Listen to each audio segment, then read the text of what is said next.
We're going to start with a question. What do you want to do this semester? So all of the things, not just related to this class or even to your college experience overall, just everything you would like to do this semester. If you had time was no obstacle, if you could just think of all the things you want to do, what would you do? One of the things we get from this is that people have unlimited desires. You would like to spend this semester meeting new people and doing well in school and going on fun trips and seeing your family and making some money and learning a new hobby and exercising and doing all sorts of things. Those are those are all the things you would maybe like to do this semester. And there's probably other ones that I didn't write there that you would like to do this semester. However, fulfilling those desires requires resources, time, stuff, etc. So if you want to do all these things, you need time. Maybe you need a car, depending on where you want to travel. You might want exercise equipment. So we have lots of desires and we can't possibly achieve everything we want to do. You have a limited amount of time this semester. And this brings the idea that people have limited resources. In this case, the semester is only a few months long. Another way to put this is that resources are scarce. There just aren't enough of them. We don't have enough time to do everything we want to do. Studying how people use their limited resources to try to fulfill their unlimited desires is what economics is all about. So we'll look at the definition right here. Economics is the study of how individuals and societies choose to allocate scarce resources among many competing uses. So in this case, the scarce resource is your time. Many competing uses are all the things that you can do with your time. One of the things I want to note here is one thing we've hardly talked about at all is money. That's because economics is not just about money. It's not even mostly about money. It's about choices. Specifically, the choices we make on how to use our scarce resources. Every day you make decisions about what to buy, right? What you want to have for breakfast. Maybe you're thinking about buying a new bike and what kind of bike that's going to be. You also make decisions about things that aren't directly related to spending. Things like what to major in, who to be friends with, how to spend your free time. These are all choices that you make because economics is about choices. These are all examples of economics. Because economics is about choices, economic research has something to say about all sorts of topics. So I list just a few of them here. How can we prevent a recession? Should you be a stay-at-home parent? How should you choose which restaurant to go to? Should you become a criminal? How can we prevent discrimination? How do we increase kidney donations? Should children be required to use car seats? Do football coaches punt too often? What can we do to reduce poverty? This is a huge array of questions here, right? Some of them you might find really interesting. Some of them you might find not interesting at all. All of these are the kinds of questions that economic research gets at because all of these are about choices. Next thing we're going to look at is what is macroeconomics? This course is Introductory Macroeconomics. You should probably learn what macroeconomics is. Well, microeconomics deals with individual households and markets. Macroeconomics examines the entire economy of a society. One thing I want to mention is these definitions are somewhat subjective. So looking at a couple of markets is probably still microeconomics. Looking at almost an entire economy is probably still macroeconomics. So let's look at a couple of examples. Okay, so what I'll do for all of these sorts of questions, ask the question, pause my question so that you can pause the video that you're watching. You can sort of answer it in your mind, and then you can unpause the video to see how you did. So for each topic, determine if it is best categorized as microeconomics or macroeconomics. The impact of a federal income tax cut on employment and wages. The answer here is A. This is the kind of question that looks at the entire economy of a society, right? Things that people all over the economy and every industry care about federal income taxes. Anyone with a job cares about their wages. So this is a big picture question, macroeconomics. Next one, whether increasing the gasoline tax will result in more people bicycling to work. The answer here is B, microeconomics, because this is the kind of question that looks at a very specific market, so the market for gasoline, and really a small number of people, the people who are deciding between driving and bicycling to work. Also, I'll mention, answer C, Microeconomics is as good as the jokes are going to get here. Next, we're going to talk about something we call rational decision making, which merely means getting at this question, why do people do what they do? Because economics is about choices, economists created a framework focused on how individuals and firms make choices. This can be called rational decision making. And the goal here is to predict how people will make decisions. So if economics is all about choices, we want to really focus on how people make those choices and predict what choices they will make. So let's look at an example. So this is an article from the Wall Street Journal about vaping.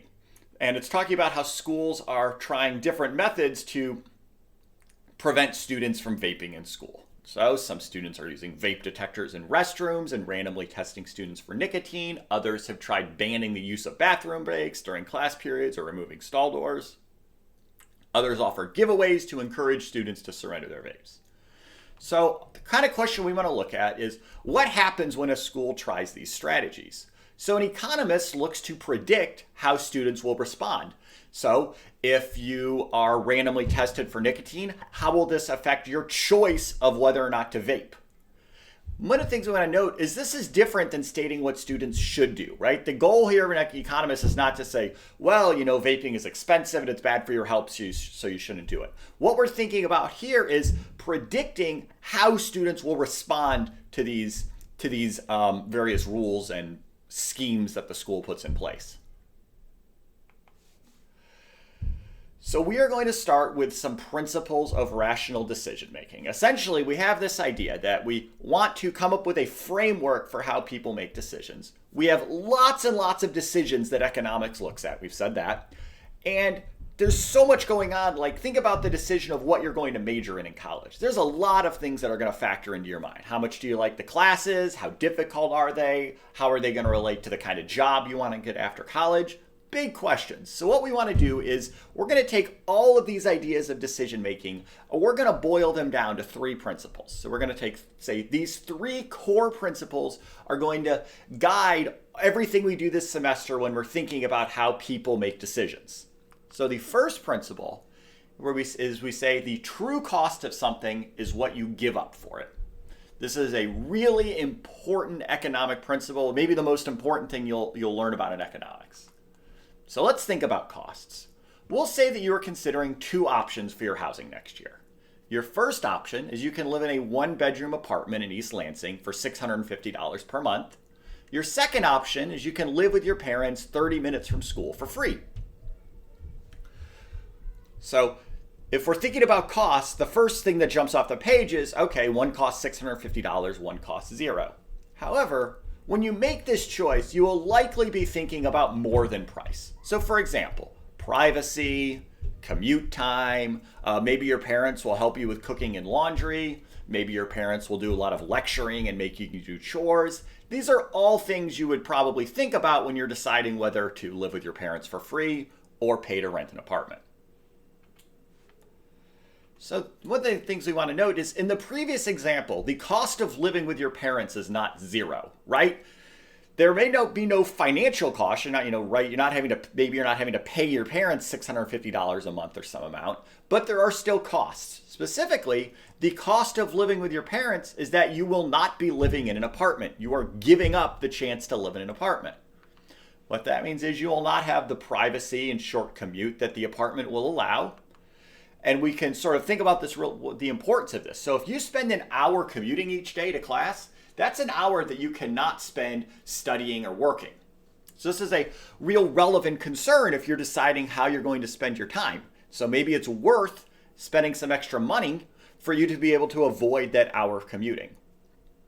And this is going to lead us towards that idea, for this really important idea. Maybe it's one you've heard before. It's a really common term in economics, which is opportunity cost. What is opportunity cost? Opportunity cost is the value of the best option not chosen. It's also the value of the opportunity that you gave up when you chose one opportunity instead of another. So if you choose to live with your parents, the option not chosen is that apartment. So what you gave up was the chance to pay $650, but also get more privacy and a shorter commute. Want to note that opportunity costs exist because of scarcity. Remember, you can't have everything you want. So if we didn't have scarcity, then you would say, all right, well, I'll live in an apartment right next to campus and my parents will pay for it and they'll come help me do my laundry and help cook for me, right? That's generally not an option. There is scarcity. We can't have everything we want. So opportunity costs exist because of scarcity and because we have to make trade-offs in life. So this brings us to LeBron James. LeBron and I actually have a lot in common. We both are born in Akron, in the 330 area code. So you see on his arm tattoo says 330. We were both born in 1984. He has a tattoo on his shoulder that says established 1984. Those are actually the only similarities. And when he re-signed in Cleveland, there was a bunch of fanfare and there were also a lot of media around there and helicopters around his house. And he kind of felt bad for the neighbors. So one of the things he did was he gave them all cupcakes from some fancy bakery. And during this, it came out that LeBron James is really into cupcakes. I don't know exactly what that means. If he likes to eat them, if he likes making them or something. But nevertheless, it emerged during this time that LeBron is a big fan of cupcakes. Well, let's suppose that LeBron's business partners, Maverick Carter and Rich Paul, create a business plan, do some market research, and determine that if LeBron opens a cupcakery and is the head chef, the store will earn $1 million per year. Should LeBron do it? So you could say, all right, well, obviously anyone would like an extra $1 million. He seems like he would do well as a baker. Well, should he do it? Well, I think the answer that most of us intuitively would say was, well, no, he shouldn't be a full-time baker. He should be a full-time basketball player.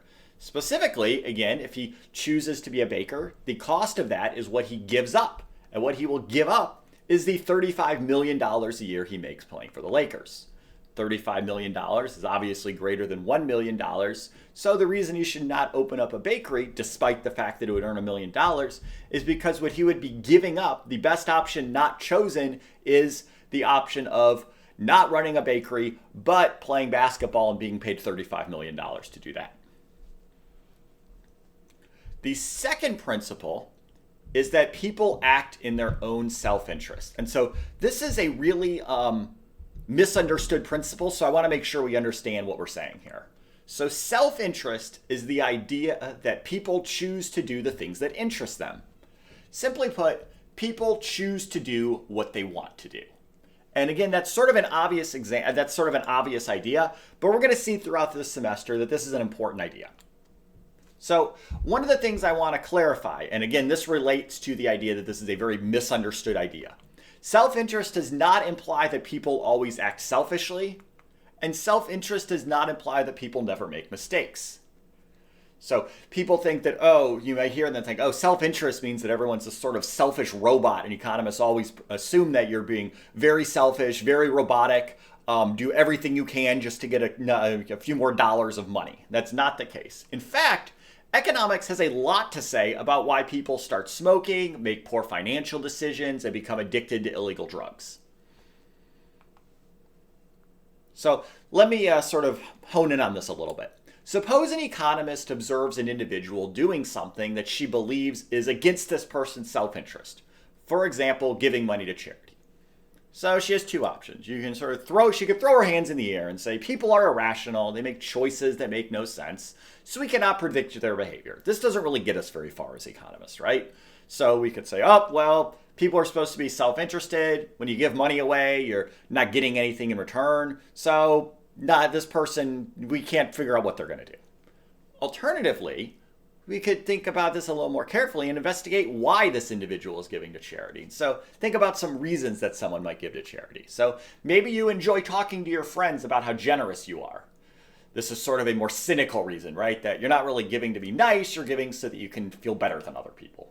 Maybe you feel good about yourself when you give.